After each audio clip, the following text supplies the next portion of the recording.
എല്ലാവർക്കും നമസ്കാരം. നമുക്ക് ഇന്നത്തെ പത്രവിശേഷത്തിലേക്ക് കടക്കാം. എങ്ങനെയൊക്കെയാണ് ഇന്ന് പത്രങ്ങൾ വാർത്ത കൊടുത്തത് നോക്കാം. ഇതാണ് മലയാള മനോരമ. ഞാൻ മനോരമ ആദ്യം കാണിക്കുന്ന കാരണം അത്യാവശ്യം ഇന്ന് നല്ല രീതിയിൽ വാർത്തകൾ അവതരിപ്പിച്ചത് മലയാള മനോരമയാണ് എന്നാണ് എൻ്റെ ഒരു വിശ്വാസം. അപ്പം മലയാള മനോരമയുടെ ഒരു മെയിൻ സ്റ്റോറി എന്ന് പറയുന്നത് കെമിസ്ട്രിയും ചോർന്നു എന്നുള്ളതാണ്. ഞാൻ നോക്കിക്കഴിഞ്ഞപ്പോൾ മറ്റു പത്രങ്ങളൊന്നും ഈ ഒരു മെയിൻ സ്റ്റോറി അല്ല കൊടുത്തത്. അതായത് കഴിഞ്ഞ ഒന്ന് രണ്ടാഴ്ചയല്ല, ഈ ഓണപരീക്ഷ തുടങ്ങിയതോടെയുള്ള ഒരു പുതിയ വിവാദമാണ് ചോദ്യപേപ്പർ ചോർച്ച. അതായത് 10ാം ക്ലാസ്സിലെയും +2വിന്റെയും ഒക്കെ ചോദ്യക്കടലാസുകൾ ചോരുന്നു. അങ്ങനെ ഇതിനെക്കുറിച്ച് ക്രൈംബ്രാഞ്ച് അന്വേഷണം തുടങ്ങി കഴിഞ്ഞപ്പോഴാണ് ഇന്നലെ യൂട്യൂബ് ചാനലിൽ ഒരു ട്യൂഷൻ സെന്ററുമായി ബന്ധപ്പെട്ട ഒരു യൂട്യൂബ് ചാനലാണ്. അത് മാത്രമല്ല, പല യൂട്യൂബ് ചാനലുകളും ഇത്തരം വാർത്തകൾ കൊടുക്കാറുണ്ട്. അതായത് നാളെ പരീക്ഷയാണെങ്കിൽ പരീക്ഷയ്ക്ക് വരുന്ന പ്രധാനപ്പെട്ട ചോദ്യങ്ങൾ, കാരണം അങ്ങനെയാണല്ലോ ഇപ്പോൾ ഈ ഗൈഡുകളൊക്കെ നമ്മൾ സാധാരണ എങ്ങനെ പരീക്ഷയ്ക്ക് വരാവുന്ന, അതായത് SSLC പരീക്ഷയ്ക്ക് വരാവുന്ന ചോദ്യങ്ങൾ, പ്രതീക്ഷിക്കാവുന്ന ചോദ്യങ്ങൾ എന്നൊക്കെ പറഞ്ഞിട്ടാണ് ഗൈഡുകളൊക്കെ ഇറങ്ങി. ഇതൊക്കെ വർഷാവർഷം നടക്കുന്നതാണ്. ഇപ്പം കാലം മാറിയപ്പോ യൂട്യൂബിലാണ് വരുന്നത്. യൂട്യൂബില് പരീക്ഷയുടെ തലേ ദിവസമോ അല്ലെങ്കിൽ 2 ദിവസം മുമ്പോ, അപ്പൊ അതായത് ഇംഗ്ലീഷ് പരീക്ഷയാണ്, ഇംഗ്ലീഷ് പരീക്ഷയുടെ തലേ ദിവസം അല്ലെങ്കിൽ 2 ദിവസം മുമ്പ് യൂട്യൂബിൽ വരുന്നു. ഇതാ ഇംഗ്ലീഷ് പരീക്ഷയ്ക്ക് നിങ്ങൾക്ക് പ്രതീക്ഷിക്കാവുന്ന ചോദ്യങ്ങൾ. കുറേ കൂടി ഒരു ടെമ്പോ കിട്ടാൻ വേണ്ടിയിട്ട് ചിലപ്പോൾ പറയായിരിക്കും ഈ ചോദ്യങ്ങൾ എന്തായാലും അടുത്ത പരീക്ഷയ്ക്ക് വരും എന്ന് പറഞ്ഞിട്ട് വിവിധ യൂട്യൂബ് ചാനലുകൾ ഈ ചോദ്യങ്ങൾ കൊടുക്കാറുണ്ട്. അങ്ങനെയാണ് അതിന്റെ പശ്ചാത്തലത്തിലാണ് ഇപ്പോൾ മനസ്സിലായതല്ല ഊഹിക്കുന്നത്, ഇത് ചോദ്യം ചോർന്നതാണ്, ചോദ്യം ചോർത്തിയെടുത്തതാണ്. ചോദ്യം തയ്യാറാക്കുന്നവരും വിവിധ അധ്യാപക സംഘടനകളിലെ ആൾക്കാരും ഈ ട്യൂഷൻ സെന്ററുകളുടെ നടത്തിപ്പുകാരും, പലപ്പോഴും ഇവർ തമ്മിൽ അടുത്ത ബന്ധമുണ്ട്. എന്ന് പറഞ്ഞാൽ ഈ അധ്യാപക നേതാക്കൾ തന്നെയാണ് പല ട്യൂഷൻ സെന്ററുകൾക്കും ആവശ്യമായ പഠന സഹായങ്ങൾ നൽകുന്നത്. നേരിട്ട് ക്ലാസ് എടുക്കുന്നതും അതല്ലാതെയും ഒക്കെയുള്ള ഒരു സഹകരണം നൽകുന്ന ഇവരാണ്. ഇതൊക്കെ നമുക്ക് അറിയാവുന്ന കാര്യങ്ങളാണ്. പക്ഷെ ഇപ്പം പ്രചരിച്ചിരിക്കുന്ന ഒരു വിവാദം എന്ന് പറയുന്നത് ഈ ചോദ്യം ചോർത്തലാണ്. അപ്പൊ ഇന്നത്തെ പത്രത്തില് കെമിസ്ട്രിയും ചോർന്നു എന്നാണ് പറയുന്നത്. ഇത് കെമിസ്ട്രി യഥാർത്ഥത്തിൽ മലയാള മനോരമയുടെ ഈ തലക്കെട്ട്, ഈ 1ാം പേജിൽ കൊടുത്തിരിക്കുന്ന ഈ തലക്കെട്ടിനോട് ഞാനങ്ങനെ യോജിക്കുന്നില്ല. ഇതൊരു ശരിയായ രീതിയല്ല. കാരണം കെമിസ്ട്രിയും ചോർന്നു, യഥാർത്ഥത്തില് കെമിസ്ട്രി ചോദ്യപേപ്പർ ചോർന്നു എന്നൊന്നും ആരും കണ്ടെത്തിയിട്ടില്ല.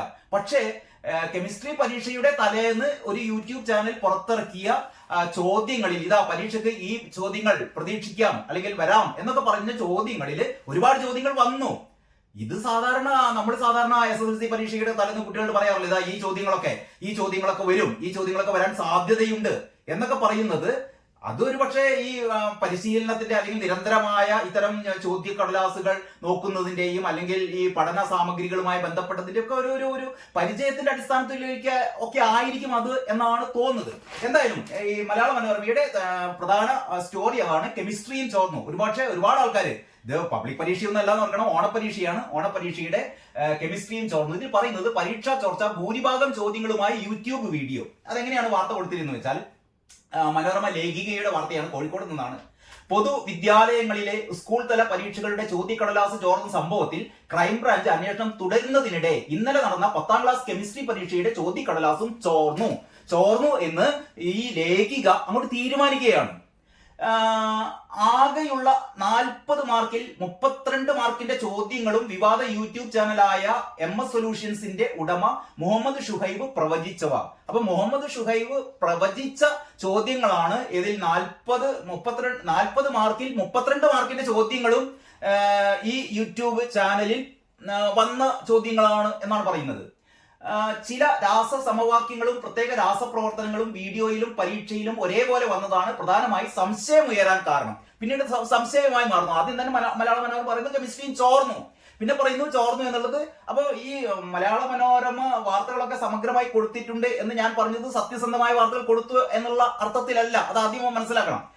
വ്യത്യസ്ത തരത്തിലുള്ള വാർത്തകൾ, നമുക്ക് അങ്ങനെയാണല്ലോ, വാർത്തകൾ വ്യത്യസ്ത തരത്തിലുള്ള വാർത്തകളുണ്ട്. ആ വാർത്തകൾ കൊടുക്കുന്ന സമയത്ത് മലയാള മനോരമ പലപ്പോഴും ഒരു ഹൈപ്പ് സൃഷ്ടിക്കാൻ വേണ്ടിയിട്ട്, ഈ ഒരു വാർത്ത വരുമ്പോൾ ഒന്ന് ആലോചിച്ച് നോക്കിയാട്ടെ, കേരളത്തിലെ ബഹുഭൂരിപക്ഷം വരുന്ന, അതായത് സ്കൂളിൽ പഠിക്കുന്ന രക്ഷിതാക്കൾ മുഴുവനും ഈ വാർത്ത ശ്രദ്ധിക്കും. കെമിസ്ട്രിയും ചോർന്നു, കെമിസ്ട്രി ചോർന്നു അല്ലേ? പക്ഷെ കെമിസ്ട്രി ചോർന്നു എന്നുള്ളത് സംശയം മാത്രമാണ്. അങ്ങനെയാണ് ഈ വാർത്ത പോകുന്നത്. പിന്നെ ഒരു ബോക്സ് സ്റ്റോറിയിൽ പറയുന്നു സംശയകരം ചില സമാനതകൾ എന്തൊക്കെയാണെന്നറിയോ? ഇന്നലത്തെ പരീക്ഷയിലെ 6ാമത്തെ ചോദ്യം സ്വർണത്തിന്റെ ഇലക്ട്രോപ്ലേറ്റിങ്ങിനെ കുറിച്ചാണ്. പാഠപുസ്തകത്തിൽ സ്വർണം, വെള്ളി, ഇരുമ്പ് എന്നിവയുടെ ഇലക്ട്രോപ്ലേറ്റിംഗ് രീതിയെ പറ്റി പറയുന്നുണ്ട്. എന്നാൽ പ്രവചന വീഡിയോയിൽ പറഞ്ഞ സ്വർണം തന്നെ ചോദ്യക്കടലാസിലും വന്നു. ഇതൊക്കെയാണ് ഇതിന്റെ ഒരു എന്താ പറയാ ഉദാഹരണമായി കൊടുത്തത്. പിന്നീട് ഒന്നിലേറെ രാസ സമവാക്യങ്ങൾ ഉണ്ടായിട്ടും പ്രവചന വീഡിയോയിലെ നൈട്രസ് ഓക്സൈഡിന്റെ രാസസമവാക്യം തന്നെ ചോദ്യക്കടലാസിലും വന്നു. പിന്നീട് പ്രധാന പാഠഭാഗം എന്ന് അധ്യാപകർ പോലും മാർക്ക് ചെയ്യാത്ത ചോദ്യങ്ങൾ ചാനൽ കൃത്യമായി പ്രവചിച്ചു. അങ്ങനെ ഉണ്ടല്ലോ ചില ഭാഗങ്ങൾ അത്ര പ്രധാനപ്പെട്ടതൊന്നും അല്ല എന്ന് ക്ലാസ് എടുക്കുമ്പോൾ തന്നെ അധ്യാപകർ പറയും. ആ ഭാഗത്ത് നിന്നായിരിക്കും ചിലപ്പോൾ കൂടുതൽ ചോദ്യം വരിക. അങ്ങനെ അത്തരം ചോദ്യങ്ങൾ. പിന്നീട് എന്താണ്, ഡിസംബർ 10 ഇറക്കിയ കണക്ക് പരീക്ഷയുടെ പ്രവചന വീഡിയോയിൽ 18 നടക്കേണ്ട കെമിസ്ട്രി പരീക്ഷയ്ക്ക് ചില സന്തോഷങ്ങൾ വരാനുണ്ട് എന്ന് പ്രവചനം നേരത്തെ തന്നെ പറഞ്ഞിരുന്നു. 18 തീയതി നടക്കുന്ന കെമിസ്ട്രി പരീക്ഷയ്ക്ക് ചില പ്രവചനങ്ങൾ നമ്മൾ നടത്താൻ പോകുന്നുണ്ട് എന്ന് വീഡിയോക്കാർ പറഞ്ഞിരുന്നു. ഏതായാലും നടക്കട്ടെ, ഞാൻ അത്രേ പറയുന്നുള്ളൂ. ചോദ്യ പേപ്പർ ചോർന്നോ ചോർത്തിയോ എന്നുള്ളത് ക്രൈംബ്രാഞ്ച് അന്വേഷിച്ച് കണ്ടുപിടിക്കട്ടെ. ഈ അന്വേഷണമൊക്കെ എങ്ങനെ നടക്കും നമുക്കറിയാലോ. ഇത്തരത്തിൽ ഒരുപാട് അന്വേഷണങ്ങൾ മുമ്പ് നടന്നിട്ടുണ്ട്. ഇതിന്റെയൊക്കെ ഇനി ചോർത്ത് ആണെങ്കിൽ തന്നെ ഈ പരീക്ഷ പേപ്പർ നേരിട്ട് എന്തായാലും ഈ ട്യൂഷൻ സെന്ററുകൾ നേരിട്ട് ചോർത്തില്ല. ഈ ചോർത്തുന്നത് പരീക്ഷ പേപ്പർ തയ്യാറാക്കിയ അധ്യാപകരിൽ നിന്നോ അധ്യാപക സംഘടനകളിൽ നിന്നോ ഇതുമായി ബന്ധപ്പെട്ട ഔദ്യോഗിക കേന്ദ്രങ്ങളിൽ നിന്നായിരിക്കും ഇത് ചോർത്തിയത്. മിക്കവാറും ഇതിന്റെയൊക്കെ തലപ്പത്തിരിക്കുന്നത് നമ്മുടെ സഖാക്കന്മാര് തന്നെയാണ്. അവർ തന്നെയാണ് ഇതിനുള്ള എല്ലാ കുത്തിത്തിരിപ്പുകളും കാര്യങ്ങളൊക്കെ നടത്തിയത്. അപ്പൊ അതുകൊണ്ട് തന്നെ അന്വേഷണം, ശിവൻകുട്ടി ഭയങ്കര ഗംഭീരമായിട്ടൊക്കെ പറയുന്നുണ്ട് ഭയങ്കര അന്വേഷണമാണെന്നൊക്കെ. പക്ഷെ അന്വേഷണമൊക്കെ എവിടെ എത്തും എന്ന് നമുക്ക് കാത്തിരുന്ന് കാണാം. അപ്പൊ ഇതാണ് മലയാള മനോരമയുടെ പ്രധാനപ്പെട്ട സ്റ്റോറി, കെമിസ്ട്രിയും ചോർന്നു. മറ്റു പത്രങ്ങൾ നമുക്ക് നോക്കും, മനസ്സിലാകും മറ്റു പത്രങ്ങളൊക്കെ എങ്ങനെയാണ് കൊടുത്തതെന്ന്. പിന്നീട് മലയാള മനോരമയുടെ അടുത്ത സ്റ്റോറിയാണ് ഏറ്റവും കിടിലൻ സ്റ്റോറി എന്ന് പറയുന്നത്. ഭീകര സംഘടനകൾക്ക് CMRL പണം നൽകിയതായി സംശയം, കേന്ദ്രം. അത് ശരിക്കും ഞെട്ടിപ്പിക്കുന്ന വാർത്ത തന്നെയാണ്. ഇപ്പൊ CMRL കമ്പനിയിൽ നിന്ന് നമ്മുടെ മുഖ്യമന്ത്രിയുടെ മകൾക്ക് വീണക്ക് എക്സാലോജിക്കിൽ നിന്ന് 1.25 കോടി രൂപ ഒരു സേവനവും നൽകാതെ കിട്ടി എന്നാണല്ലോ. അതിന്റെ പേരിലാണല്ലോ ഇപ്പൊ കേസും കാര്യങ്ങളൊക്കെ നടക്കുന്നത്. അപ്പൊ ഇത് നമ്മുടെ വീണക്ക് മാത്രമല്ല, കേരളത്തിലെ മിക്കവാറും രാഷ്ട്രീയ പാർട്ടി നേതാക്കന്മാർക്ക് ഇത്തരത്തിലുള്ള കൈക്കൂലിപ്പണം CMRL കൊടുത്തിട്ടുണ്ട് എന്നുള്ളത് നേരത്തെ ഇൻകം ടാക്സ് ഇന്ററിം സെറ്റിൽമെന്റ് ബോർഡിന്റെ തീർപ്പിൽ നിന്ന് അല്ലെങ്കിൽ അതിന്റെ റിപ്പോർട്ടിൽ നിന്ന് നമുക്ക് വ്യക്തമായതാണ്. അതിന് ശേഷമാണ് SFIO അന്വേഷണം നടത്തുന്നത്. ആ അന്വേഷണമൊക്കെ ഏതാണ്ട് സമാപിച്ചു. അന്വേഷണ റിപ്പോർട്ട് കേന്ദ്ര ഗവൺമെന്റിന് സമർപ്പിച്ചിട്ടുണ്ട്. ഇനി അതിന്മേലുള്ള തുടർ നടപടികൾ വരുന്നതിന് മുമ്പ് CMRL നേരത്തെ തന്നെ പറഞ്ഞു ഇതൊന്നും അന്വേഷിക്കാൻ പാടില്ല, ഇതൊന്നും അന്വേഷിക്കാൻ ഇവർക്ക് അവകാശമില്ല എന്നൊക്കെ നേരത്തെ പറഞ്ഞിരുന്നു. ഇതിൽ ഏറ്റവും വലിയ രസം എന്ന് പറഞ്ഞാൽ പണ്ട് ഈ ആരോപണം ഉണ്ടായിരുന്ന കാലത്ത്, അതായത് ഇൻകം ടാക്സ് ഇന്ററിം സെറ്റിൽമെന്റ് ബോർഡിന്റെ റിപ്പോർട്ടില് നമ്മുടെ വീണ ഈ ഇത് കൈക്കൂലി എന്ന് പറയാൻ പാടില്ല, എന്താ പറയാ മാസപ്പടി വാങ്ങിയ ആരോപണം വന്നു കഴിഞ്ഞപ്പോൾ പ്രധാനമായിട്ടും സഖാക്കൾ പറഞ്ഞത് വീണയെ കേട്ടില്ല എന്നായിരുന്നു. വീണക്ക് പറയാനുള്ളത് കേൾക്കണ്ടേ, വീണയെ പറയാനുള്ളത് കേട്ടില്ല എന്നായിരുന്നു അവർ പരാതി പറഞ്ഞത്. പക്ഷെ SFIOയിൽ അന്വേഷണം വന്നു കഴിഞ്ഞപ്പോൾ വീണയുടെ മൊഴിയൊക്കെ എടുത്തു. പക്ഷെ വീണ ചെയ്തെന്താണ്, മൊഴിയൊക്കെ എടുക്കുന്നതിന് മുമ്പ് തന്നെ ഈ കേസ് അട്ടിമറിക്കാൻ വേണ്ടിയിട്ട് ഈ കേസ് പോയതിനെതിരെ SFIO അന്വേഷണത്തിനെതിരെ വീണ കോടതിയിൽ ഇത് അന്വേഷണം സ്റ്റേ ചെയ്യണം എന്നൊക്കെ ആവശ്യപ്പെട്ടു പോയി. അതൊക്കെ എടുത്ത് തോട്ടിലെറിഞ്ഞു. മറ്റേ നമ്മുടെ CMRL-ഉം വീണയും നമ്മളെ ഇതിന്റെയൊക്കെ ഭാഗമായിട്ട് KSIDC-യും ഈ CMRL-ഉം കൂട്ടുകച്ചവടമാണല്ലോ. അപ്പൊ KSIDC, CMRL, വീണയുടെ എക്സാലോജി കമ്പനി ഇവരൊക്കെ ഈ അന്വേഷണം അട്ടിമറിക്കാൻ വേണ്ടിയിട്ട്, കാരണം ഇതൊന്നൊക്കെ നമുക്ക് തന്നെ മനസ്സിലാകാം. ഈ അന്വേഷണം ഈ ഒരു കുറ്റം ചെയ്യാത്തവരെന്താണ്, ഏത് അന്വേഷണം വേണമെങ്കിലും വരട്ടെ, നമുക്ക് നേരിടാൻ എന്നല്ലേ പറയേണ്ടത്. അതിനു പകരം ഈ അന്വേഷണം വരുമ്പോഴത്തേക്ക് അന്വേഷണം നടത്താൻ പാടില്ല എന്ന് പറയുമ്പോൾ തന്നെ നമുക്ക് മനസ്സിലായല്ലോ അച്ഛൻ പത്തായത്തിലും കൂടി ഇല്ല എന്ന് പറയുന്ന ഒരു രീതിയാണെന്ന്. അപ്പൊ ഏതായാലും ആ വാർത്ത ഇങ്ങനെയാണ്. ഭീകര സംഘടനകൾക്ക് CMRL പണം നൽകിയതായി സംശയം, കേന്ദ്രം. ഭീകര സംഘടനകളെ അനുകൂലിക്കുന്നവർക്ക് CMRL-ൽ നിന്ന് പണം ലഭിച്ചതായി സംശയിക്കുന്നുവെന്ന് കേന്ദ്ര സർക്കാർ ഡൽഹി ഹൈക്കോടതിയിൽ വ്യക്തമാക്കി. ഞെട്ടിപ്പിക്കുന്ന വാർത്ത തന്നെയാണ്. Exalogic solutions, Cochin minerals and rutile limited അതായത് CMRL, സംസ്ഥാന വ്യവസായ വികസന കോർപ്പറേഷൻ അതായത് KSIDC എന്നിവയ്ക്കെതിരെ സീരിയസ് ഫ്രോഡ് ഇൻവെസ്റ്റിഗേഷൻ ഓഫീസ് അതായത് SFIO നടത്തുന്ന അന്വേഷണം പൂർത്തിയായി റിപ്പോർട്ട് സമർപ്പിച്ചുവെന്നും കേന്ദ്ര സർക്കാരിന്റെ അഭിഭാഷകൻ കോടതിയെ അറിയിച്ചു. SFIOയുടെ അന്വേഷണം തടയണമെന്നാവശ്യപ്പെട്ട് CMRL നൽകിയ ഹർജി പരിഗണിക്കുമ്പോഴാണ് ഇക്കാര്യങ്ങൾ വ്യക്തമാക്കിയത്. അപ്പൊ CMRL-ന്റെ ഹർജി പരിഗണിക്കുകയാണ് ഈ അന്വേഷണം നടത്താൻ പാടില്ല, അന്വേഷണം നിർത്തണം, അന്വേഷണം സ്റ്റേ ചെയ്യണം തുടങ്ങിയ ആവശ്യങ്ങൾ പരിഗണിക്കുമ്പോഴാണ് കോടതി ഈ കേന്ദ്രത്തിന്റെ അഭിഭാഷകൻ പറഞ്ഞത് CMRL മാത്രമല്ല ഭീകര സംഘടനകൾക്ക് വരെ ഈ CMRL വീണ വിജയന് മാത്രമല്ല, രാഷ്ട്രീയ പാർട്ടിക്കാർക്ക് മാത്രമല്ല, ഭീകര സംഘടനകൾക്ക് കൂടി ഇവര് പണം നൽകി എന്ന് പറയുമ്പോൾ അത്യന്തം ഗൗരവമായ കാര്യമാണ് മലയാള മനോരമ വെളിപ്പെടുത്തിയിരിക്കുന്നത്. ഇത് മറ്റു പത്രങ്ങളൊന്നും ഇത്രയും പ്രാധാന്യത്തിൽ കൊടുത്തിട്ടില്ല എന്നത് തന്നെയാണ് ഈ വാർത്തയുടെ ഏറ്റവും പ്രധാനപ്പെട്ട സവിശേഷത എന്ന് പറയുന്നത്. പിന്നീട് ഒന്നാം പേജിലെ വാർത്തയാണ് നമ്മുടെ കെ ജയകുമാറിന് കേന്ദ്ര സാഹിത്യ അക്കാദമി പുരസ്കാരം. കെ ജയകുമാർ മലയാളികളുടെ പ്രിയങ്കരനായ കവിയും ഗാനരചയിതാവും ഒക്കെ ആയ മുൻ ചീഫ് സെക്രട്ടറി നമ്മുടെ കെ ജയകുമാർ, കവിയും ഗാനരചയിതാവും മുൻ ചീഫ് സെക്രട്ടറിയുമായ കെ ജയകുമാറിന്റെ 2024 കേന്ദ്ര സാഹിത്യ അക്കാദമി പുരസ്കാരം. 1 ലക്ഷം രൂപയാണ് ഈ പുരസ്കാര തുക. പിങ്കളകേശിനി എന്ന കവിതാ സമാഹാരത്തിനാണ് പുരസ്കാരം. ഏതായാലും കെ ജയകുമാറിന് അഭിനന്ദനങ്ങൾ. പിന്നീട് അടുത്ത വാർത്തയാണ് ആദിവാസി യുവാവിനെ ആക്രമിച്ച സംഭവം. 2 പേർ കൂടി പിടിയിൽ. നേരത്തെ 2 പേരെ പിടിച്ചിരുന്നു, അത് കഴിഞ്ഞിട്ട് 2 പേരെ കൂടി പിടിച്ചു. ഈ ആദിവാസി യുവാവിനെ അങ്ങനെയാണ് പറയുക, വലിച്ചിഴച്ചിട്ട് ഏതാണ്ട് 1/2 കിലോമീറ്ററോളം സഞ്ചരിച്ച ആ ക്രൂരകൃത്യം അത് ചെയ്ത ഇപ്പോൾ 4 പേരാണ് പിടിയിലായത്.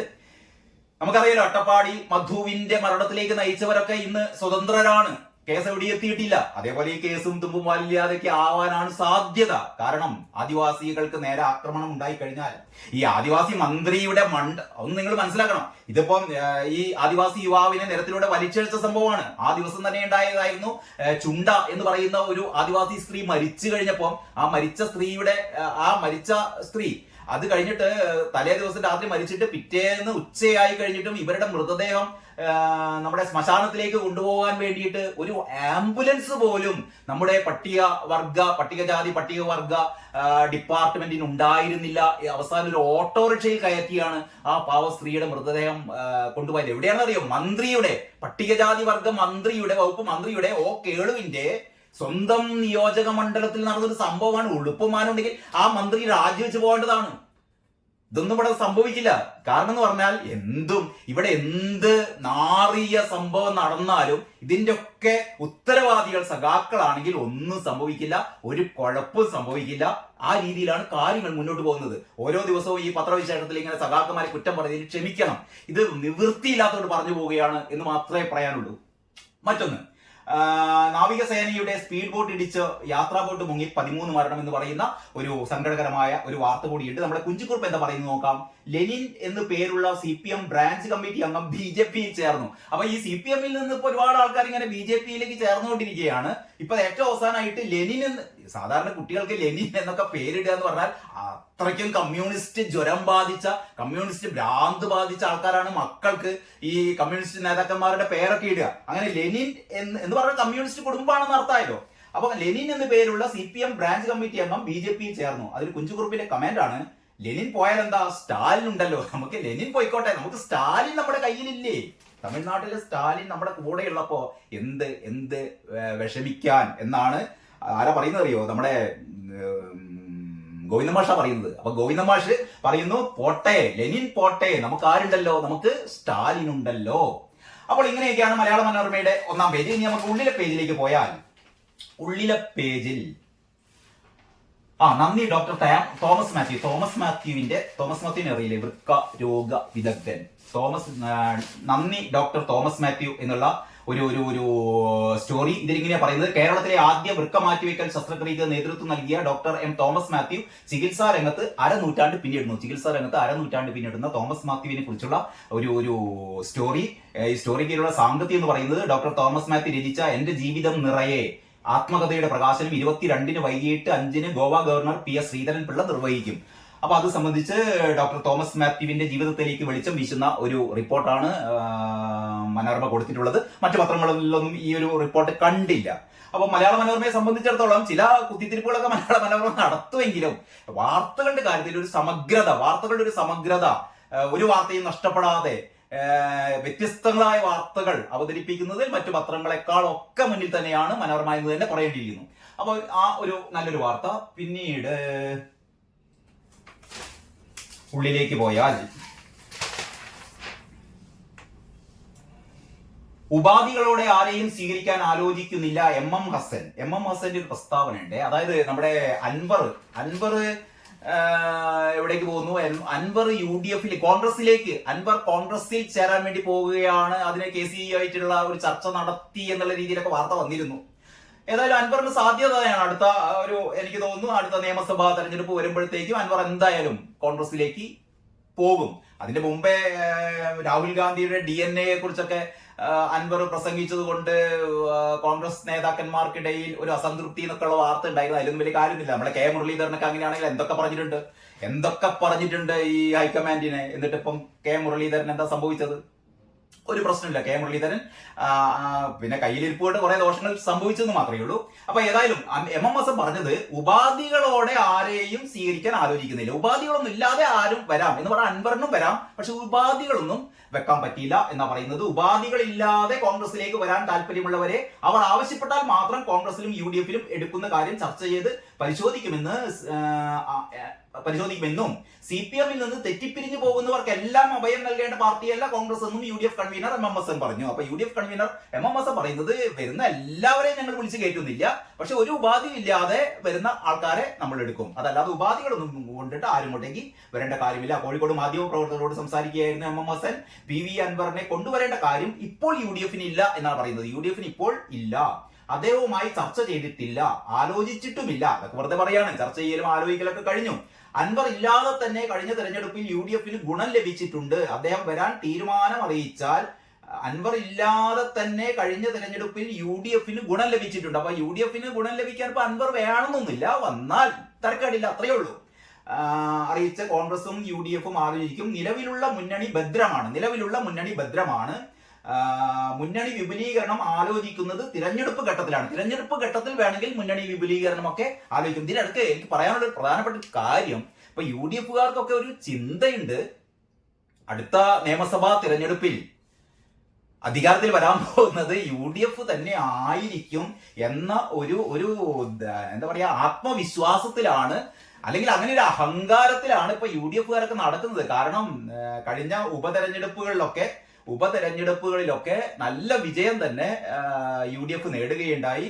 ലോക്സഭാ ഇലക്ഷനിൽ അറിയാലോ, 18 സീറ്റും UDF നേടി എന്ന് പറഞ്ഞാൽ ഈ UDF നേടി അങ്ങനെ തന്നെ നമുക്ക് പറയേണ്ടിയിരിക്കുന്നു.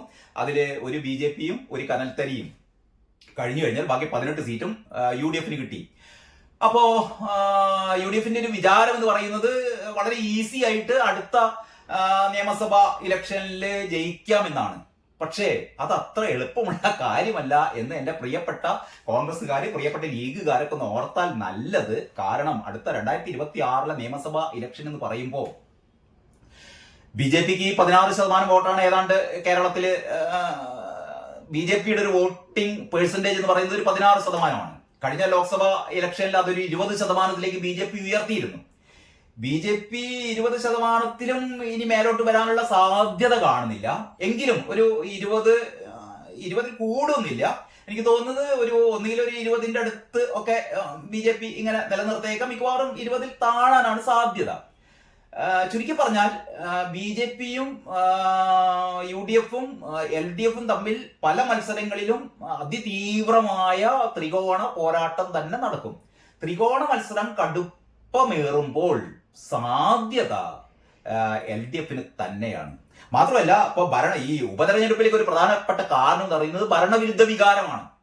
ഭരണവിരുദ്ധ വികാരം എന്നുള്ളത് അത്ര വലിയൊരു സംഭവമാണെന്ന് നമുക്ക് കരുതാൻ പറ്റില്ല. കാരണം ഭരണവിരുദ്ധ വികാരം എല്ലായ്പ്പോഴും ക്ലിക്ക് ആവണമെന്നൊന്നുമില്ല. അതിന്റെ ഇലക്ഷന്റെ തൊട്ട് മുമ്പ് എല്ലാവർക്കും കിറ്റ് വിതരണം, ഇപ്പോൾ ക്ഷേമ പെൻഷനുകളൊക്കെ കൊടുത്തു തീർക്കുക, വേണമെങ്കിൽ ക്ഷേമ പെൻഷൻ ഉയർത്തി പ്രഖ്യാപിക്കുക. നമ്മുടെ ഇക്കഴിഞ്ഞ നിയമസഭ ഇപ്പം മഹാരാഷ്ട്രയിലാവട്ടെ, ഹരിയാനയിലാവട്ടെ, കർണാടകയിലാവട്ടെ, തെലങ്കാനയിലാവട്ടെ, കോൺഗ്രസ് സർക്കാരാണെങ്കിലും നമ്മുടെ BJP സർക്കാരുകളാണെങ്കിലും ഇനി ഡൽഹിയിൽ ഇതാ ആപ്പ് പ്രഖ്യാപിച്ചു കഴിഞ്ഞു. അങ്ങനെ ആപ്പാണെങ്കിലും നമ്മുടെ കോൺഗ്രസ് ആണെങ്കിലും BJP ആണെങ്കിലും ഒക്കെ ഇപ്പോഴുള്ളൊരു ട്രെൻഡ് എന്ന് പറഞ്ഞാൽ ഇലക്ഷന് തൊട്ട് മുമ്പ് ഫ്രീ ബീസ് പ്രഖ്യാപിക്കുക, സൗജന്യങ്ങൾ പ്രഖ്യാപിക്കുക.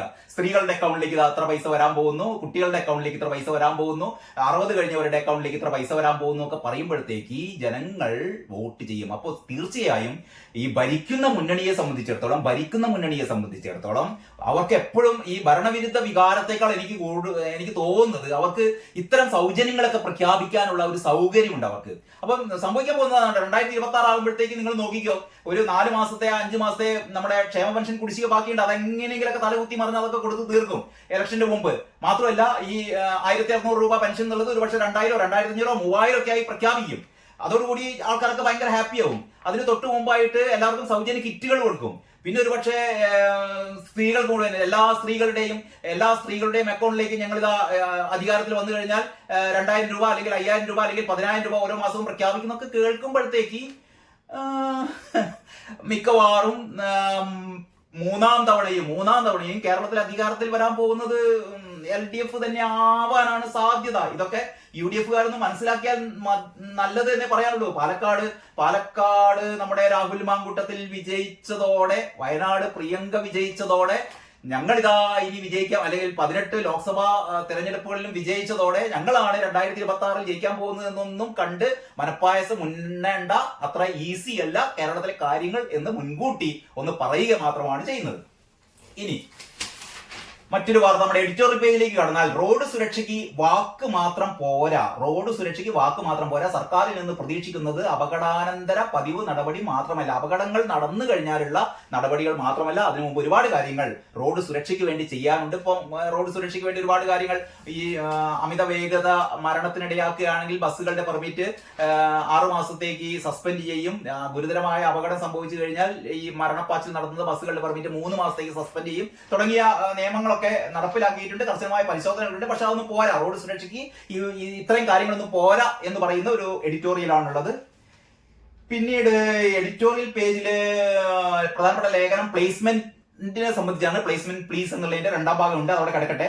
എനിക്ക് ഏറ്റവും കൗതുകരമായി തോന്നിയത് പെർക്കിൻസ് മദാമ പഠിപ്പിക്കുന്ന പാഠങ്ങൾ എന്ന് പറഞ്ഞിട്ട് നമ്മുടെ രാമോഹൻ പാലിയത്തിന്റെ ഒരു നല്ലൊരു ആർട്ടിക്കിൾ ഇതിലുണ്ട്.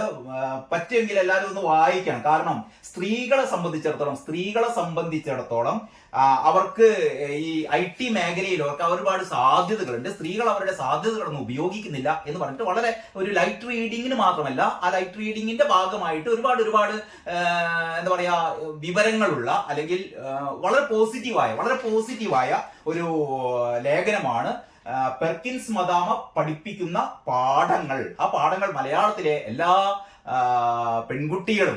പെൺകുട്ടികളുടെ അമ്മമാരും ഇത് വായിക്കുകയും പെൺകുട്ടികൾക്ക് വായിച്ചു കൊടുക്കേണ്ട ഒരു ലേഖനമാണ് ഇത് എന്ന് തോന്നുന്നു. ഞാൻ സമയമുണ്ടെങ്കിൽ ഇതിനെ പറ്റി മാത്രമായിട്ട് ഒരു വീഡിയോ ചെയ്യാൻ ആഗ്രഹിക്കുന്നുണ്ട്, പക്ഷെ അത് ചെയ്തേക്കാം. ഏതായാലും ഇങ്ങനെ ഒരു സംഭവം നിങ്ങളുടെ ശ്രദ്ധയിൽപ്പെടുത്തുകയാണ്. പിന്നീട് മലയാള മനോരമയുടെ ഉള്ളിലെ പേജിലാണ് CMRL എക്സാലോജിക് ഇടപാടിന്റെ ഒരു വാർത്ത കൂടി. കോടതി തടഞ്ഞില്ലെങ്കിൽ വിചാരണ നേരിടണം. അപ്പൊ നമ്മുടെ വീണമോൾ വിചാരണ നേരിടേണ്ടി വരുമെന്നാണ് ആരുടെ ജോമി സൈമന്റെ റിപ്പോർട്ടാണ്. കോടതി തടഞ്ഞില്ലെങ്കിൽ, ഇപ്പൊ CMRLന്റെ ഹർജിയൊക്കെ പരിഗണനക്കെടുത്ത് കോടതി ഈ അന്വേഷണമൊക്കെ തടയുകയാണെങ്കിൽ ഓക്കെ, തടഞ്ഞിട്ടില്ല എങ്കിൽ വിചാരണ നേരിടേണ്ടി വരുമെന്നാണ് പറയുന്നത്. അതായത് CMRL എക്സാലോജിക് ഇടപാടിൽ അന്വേഷണ റിപ്പോർട്ട് സമർപ്പിച്ചതായി SFIO സംഘം ഡൽഹി ഹൈക്കോടതിയിൽ അറിയിച്ച സാഹചര്യത്തിൽ കോടതി തടഞ്ഞില്ലെങ്കിൽ വിചാരണയിലേക്ക് നീങ്ങും. അങ്ങനെ വിചാരണയിലേക്ക് നീങ്ങിയാൽ വീണയുടെ സ്ഥിതി കണ്ടു തന്നെ അറിയണം. പിന്നെ മറ്റൊന്ന്, BJPയെ വെട്ടിലാക്കി ഷായുടെ വാക്കുകൾ. അതാണ് മലയാള മനോരമയുടെ. ഈ മലയാള മനോരമക്കൊക്കെ പ്രത്യേകിച്ച് താല്പര്യം എന്ന് പറഞ്ഞാൽ ഈ BJPയെ അടിക്കാൻ ഒരു വടി കിട്ടിക്കഴിഞ്ഞാൽ എല്ലാവർക്കും വളരെ ഹാപ്പിയാണ്. പ്രത്യേകിച്ച് മലയാളത്തിലെ മാധ്യമങ്ങൾക്കൊക്കെ നമുക്ക് നോക്കിയാൽ അറിയാം, ഭരണഘടനയുമായി ബന്ധപ്പെട്ട ഈ ചർച്ചകൾ ലോക്സഭയിലും രാജ്യസഭയിലും ഒക്കെ നടന്നല്ലോ. അപ്പൊ അതിന്റെ ഭാഗമായിട്ട് നരേന്ദ്രമോദിയുടെ പ്രസംഗം ഉണ്ടായിരുന്നു, JP നദ്ദയുടെ പ്രസംഗം ഉണ്ടായിരുന്നു, നിർമ്മലാ സീതാരാമന്റെ പ്രസംഗം ഉണ്ടായിരുന്നു, അമിത്ഷായുടെ പ്രസംഗം ഉണ്ടായിരുന്നു. ഇതിന്റെയൊക്കെ കൂടെ രാഹുൽ ഗാന്ധി കുറെ ബ്ലണ്ടറുകൾ പറഞ്ഞിരുന്നു. ഏകലവ്യന്റെ കൈവിരൽ മുറിച്ച് കഥ, പിന്നെന്താ പറയാ തപസ്യ എന്ന് പറഞ്ഞിട്ടാണെങ്കിൽ ചൂട് കൂട്ടൽ പരിപാടിയാണ്, പിന്നെന്താണ് 5-6 വയസ്സായ യുവാവ് തുടങ്ങിയ കാര്യങ്ങൾ. പിന്നെ പ്രിയങ്ക ഗാന്ധിന്റെ വക അതിലേറെ മണ്ടത്തരങ്ങൾ ഉണ്ടായിരുന്നു. ഹിമാചൽ പ്രദേശിലെ കർഷകരെ ദ്രോഹിക്കുകയാണ് ഹിമാചൽ പ്രദേശ് സർക്കാർ എന്ന് പറഞ്ഞിട്ട് സ്വന്തം സർക്കാരാണ് അവിടെ ഭരിക്കുന്നതെന്ന് പോലും അറിയാത്ത പ്രിയങ്കയൊക്കെ. അപ്പൊ പ്രിയങ്കക്കോ രാഹുലിനൊന്നും രാഷ്ട്രീയത്തെ കുറിച്ച് ഒരു ബോധവുമില്ലാതെ ആരൊക്കെ എഴുതി കൊടുക്കുന്ന പ്രസംഗം വായിക്കുന്നു. ആകെ അവർക്ക് പറയാനുള്ള 4 കാര്യങ്ങളാണ് പ്രിയങ്കക്കും രാഹുലിനൊക്കെ പറയാം. അംബാനി അദാനി, പിന്നെ ഭരണഘടന, പിന്നെ നമ്മുടെ അംബേദ്കർ. ഈ അംബേദ്കർ ഭരണഘടന, അദാനി, അംബാനി തുടങ്ങിയ കാര്യങ്ങൾ മാത്രം വെച്ചിട്ടാണ് ഇവരുടെ ഈ കഴിഞ്ഞ കാലങ്ങളിൽ മുഴുവനുള്ള ഇവരുടെ പ്രസംഗങ്ങൾ, അതായത് രാജ്യം അഭിമുഖീകരിക്കുന്ന കാര്യങ്ങളെ കുറിച്ചോ ബി ജെ പി സർക്കാർ ഭയങ്കര ഹാപ്പിയാണ്. ഈ രണ്ടു കൂട്ടർ സംസാരിക്കാൻ തുടങ്ങിയാൽ വിഡിത്തം മാത്രമേ പറയുള്ളൂ. അപ്പൊ ഏറ്റവും വലിയ സംഭവം എന്ന് പറഞ്ഞാൽ ബി ജെ പിയെ വെട്ടിലാക്കി ഷായുടെ വാക്കുകൾ എന്നാണ് ഇവർ പറയുന്നത്.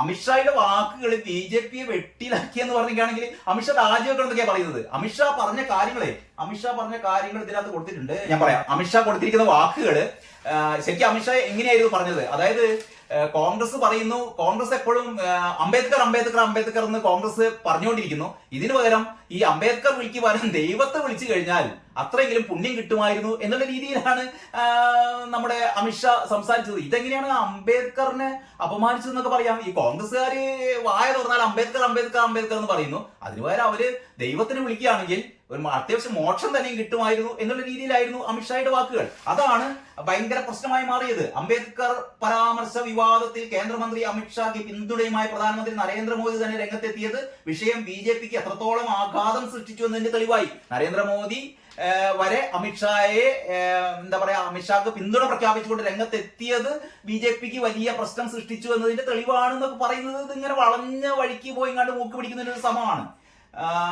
കോൺഗ്രസിന് തെറ്റിയെന്നാണ് മോദി പറയുന്നത്. അംബേദ്കറെ അപമാനിച്ചതടക്കമുള്ള വൃത്തികെട്ട കള്ളങ്ങളും ചതിയും ഇനിയും തുടരാമെന്നാണ് കോൺഗ്രസ് കരുതുന്നതെങ്കിൽ അവർക്ക് തെറ്റിപ്പോയെന്ന് പ്രധാനമന്ത്രി നരേന്ദ്രമോദി പറഞ്ഞു. അംബേദ്കറുടെ മഹത്വം ഇല്ലാതാക്കാനും പട്ടിക വിഭാഗങ്ങളെ അപമാനിക്കാനും ഒരു കുടുംബത്തിന്റെ നേതൃത്വത്തിൽ കോൺഗ്രസ് എത്ര മോശം കളികളാണ് കളിച്ചത് എന്ന് ജനത്തിനറിയാം. 2 തവണ അംബേദ്കറെ കോൺഗ്രസ് തോൽപ്പിച്ചു, ഭാരതരത്നം നിഷേധിച്ചു, പാർലമെന്റിന്റെ സെൻട്രൽ ഹാളിൽ അദ്ദേഹത്തിന്റെ ഛായാചിത്രം വെക്കാൻ പോലും അനുവദിച്ചില്ല.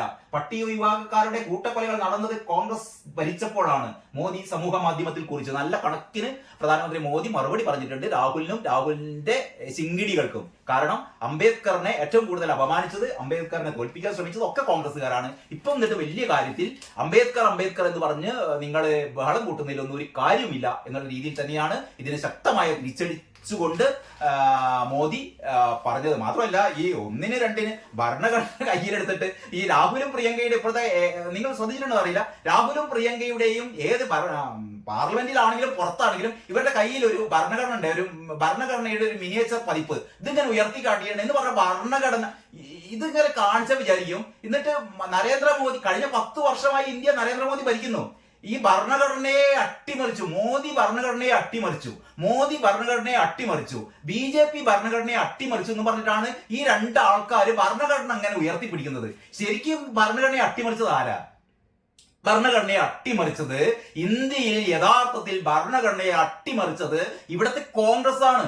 ഇവിടുത്തെ ഇന്ദിരാഗാന്ധി ഭരണഘടനയെ അട്ടിമറിച്ചുകൊണ്ട് ഇവിടെ അടിയന്തരാവസ്ഥ പ്രഖ്യാപിച്ചതിന്റെ അങ്ങേപ്പുറത്ത് ഇവിടെ ആരെങ്കിലും ഈ പൗരസ്വാതന്ത്ര്യം കൂടി ഹനിച്ചുകൊണ്ട് ഇത്തരത്തിൽ ഭരണഘടനാ അട്ടിമറിയുടെ ഏറ്റവും ഗുഢമായ ഉദാഹരണമാണ് ഇന്ദിരാഗാന്ധി എന്ന് പറയുന്നത്. ഈ പറയുന്ന ആൾക്കാരുടെ മുത്തശ്ശി. എന്നിട്ടാണ് ഒരു ഉളുപ്പുമില്ലാതെ നരേന്ദ്രമോദിയാണ് അട്ടിമറിക്കുന്നത്, നരേന്ദ്രമോദിയാണ് ഭരണഘടന അട്ടിമറിക്കുന്നതെന്ന് വിളിച്ചു പറയുന്നത്. നരേന്ദ്രമോദി എത്ര യഥാർത്ഥത്തിൽ ഞാൻ നേരത്തെ ഒരു കണക്ക് നോക്കിയപ്പോഴേ ഏതാണ്ട് ഒരു 80-ലേറെ തവണ ഈ ഭരണഘടനാ ഭേദഗതികൾ നടത്തിയത് കോൺഗ്രസ് ആണ്.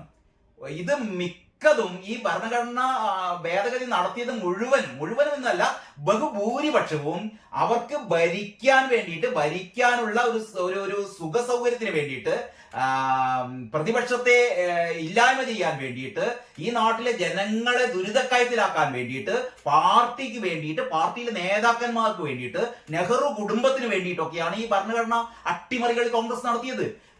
ഭരണഘടനാ ഭേദഗതി ബി ജെ പി നടത്തിയത് ആകെ 14 തവണ.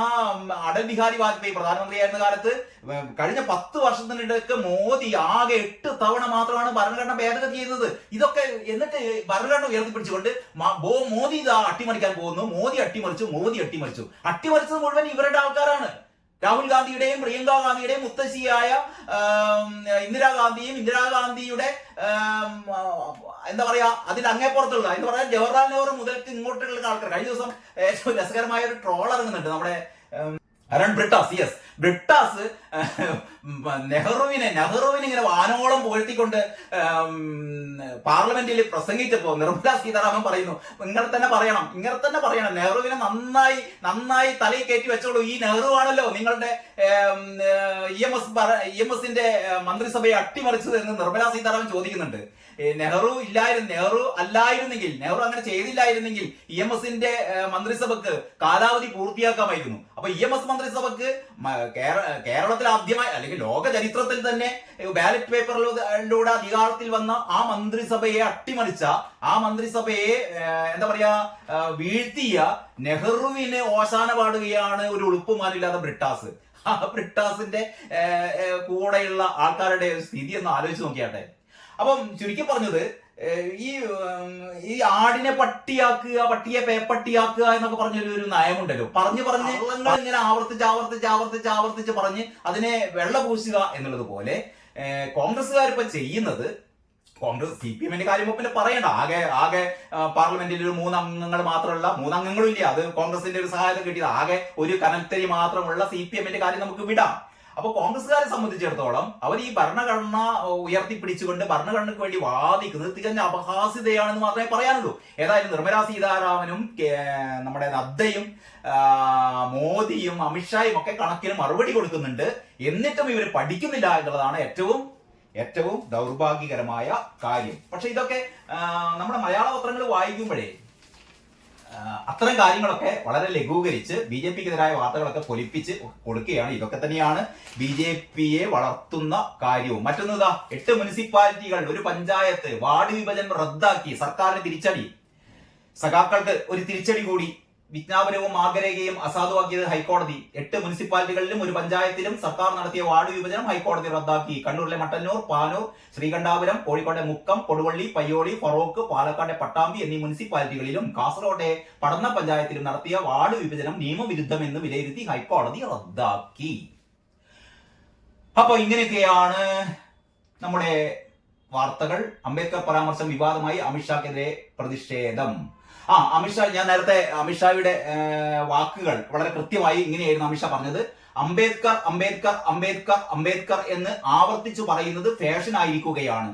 അത്രയും തവണ ദൈവത്തിന്റെ പേര് പറഞ്ഞിരുന്നുവെങ്കിൽ 7 ജന്മങ്ങളിലും ഇവർക്ക് സ്വർഗം ലഭിക്കുമായിരുന്നു. അമിത്ഷായുടെ പരാമർശം. ഈ പരാമർശത്തിനെതിരെയാണ് ഇപ്പൊ ഇന്ന് രാഹുൽ ഗാന്ധിയുടെ നേതൃത്വത്തിൽ വമ്പിച്ച വീണ്ടും പ്രതിഷേധങ്ങൾ അരങ്ങേറുകയാണ് എന്നുള്ളതാണ് ഇപ്പോൾ ചാനലുകളിലൊക്കെ പറഞ്ഞുകൊണ്ടിരിക്കുന്നത്. ഒരിക്കൽ കൂടി നിങ്ങൾ കേൾക്കണം. ഈ അമിത്ഷാ പറഞ്ഞത് ഇത്രമാത്രം വലിയ പാതകമാണോ, അമിത്ഷാ രാജിവെക്കേണ്ടതുണ്ടോ എന്ന് നിങ്ങളൊന്ന് തീരുമാനിക്കുക. അമിത്ഷാ പറഞ്ഞത് ഇങ്ങനെയായിരുന്നു, അംബേദ്കർ എന്ന് ആവർത്തിച്ച് പറയുന്നത് ഫാഷൻ ആയിരിക്കുകയാണ്. അത്രയും തവണ ദൈവത്തിന്റെ പേര് പറഞ്ഞിരുന്നുവെങ്കിൽ 7 ജന്മങ്ങളിലും ഇവർക്ക് സ്വർഗം ലഭിക്കുമായിരുന്നു. ഇതാണ് അമിത്ഷായുടെ പരാമർശം. അപ്പൊ ഇത് നിങ്ങൾക്ക് തീരുമാനിക്കാം, അമിത്ഷാ പറഞ്ഞത് അത്രമാത്രം വലിയ ഗുരുതരമായ ഒരു അംബേദ്കർ നിന്ദയാണോ എന്ന് നിങ്ങൾക്ക് തീരുമാനിക്കാം. അതനുസരിച്ച് രാഹുൽ ഗാന്ധിയുടെ നിലപാട് ശരിയാണോ, അല്ലെങ്കിൽ നമ്മുടെ ഖാർഗെയുടെ നിലപാട് ശരിയാണോ, അല്ലെങ്കിൽ പ്രിയങ്ക മോളുടെ നിലപാട് ശരിയാണോ എന്നൊക്കെ നിങ്ങൾക്ക് പരിശോധിക്കാമെന്ന് മാത്രമേ പറയാനുള്ളൂ. ഏതായാലും എല്ലാവർക്കും നന്ദി, നമസ്കാരം.